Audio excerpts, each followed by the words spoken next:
ప్రియ సహోదరి సహోదరులందరికీ నా హృదయపూర్వకమైనటువంటి వందనాలు చెల్లిస్తున్నాను. ఈ సమయంలో మీరంతా ఈ దినం క్షేమంగా ఉన్నారు కదా.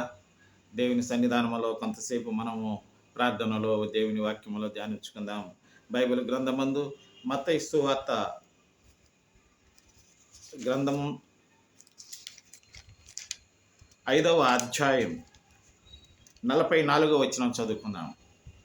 నేను మీతో చెప్పున్నదేమనగా, మీరు పరలోకమందున్న మీ తండ్రికి కుమారులై ఉండునట్లు మీ శత్రువులను ప్రేమించుడి, మిమ్మను హింసించు వారి కొరకు ప్రార్థన చేయుడి అని వ్రాయబడి ఉంది.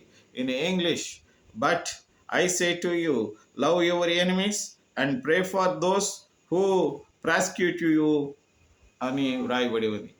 ప్రేమటువంటి సహోదరులారా, ఈ భూలోకములో మనము దేవుని యొక్క మాటలకు లోబడి ఆయన మాటలను మనం సవినయంగా గ్రహించి దేవుని ఆశీర్వాదాలు పొందుదాం గాక.